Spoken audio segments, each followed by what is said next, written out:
నేను ఏ రోజు కూడా పార్టీ తల వంచుకునే పని చేయనన్నా. ఇలా పార్టీ కోసం పనిచేస్తాం మేమందరం కూడా.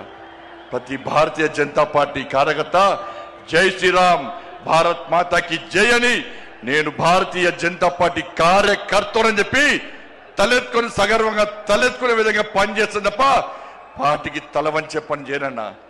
చాతగాని మూర్ఖులు, ధైర్యంగా రాజకీయంగా ఎదుర్కోలేని దద్దమ్మలు ఇలా ఏదో చేసి బండి సంజయ్ని గాని భారతీయ జనతా పార్టీని ఇబ్బంది పడితే నేను ఫామ్ హౌస్ లో ఎలుకని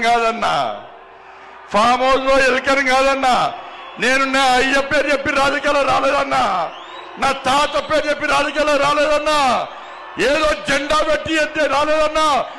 నేను కాశాపు జెండాను, కమలపు జెండాను భుజం మీద మోసుకొని సామాన్య కార్యకర్తగా నా రాజకీయం ప్రారంభించి ఒక రాష్ట్రీయ స్వయం సేవక, ఒక ఏబీవీపీ కార్యకర్తగా, ఒక యువమోర్చా కార్యకర్తగా, ఒక నరేంద్ర మోడీ శిష్యునిగా భారతీయ జనతా పార్టీ కార్యకర్తగా పనిచేస్తున్నప్ప సగర్వంగా భారతీయ జనతా పార్టీ కార్యకర్తని తలెత్తుకొని తిరిగి పనిచేస్తున్నప్ప తల వంచే పని చెయ్యన్నా.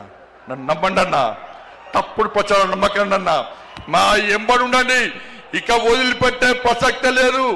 ఈ రోజు నుంచే మోడీ గారు ఈ రోజు వచ్చిపోయిన తర్వాత ఈ రోజు నుంచే తెలంగాణ రాష్ట్రంలో తెలంగాణ అభివృద్ధి, ధర్మం ఆధారితంగా తెలంగాణ రాష్ట్రాన్ని అభివృద్ధి చేయాలంటే జై శ్రీరామ్, జై తెలంగాణ, జై శ్రీరామ్, జై శ్రీరామ్.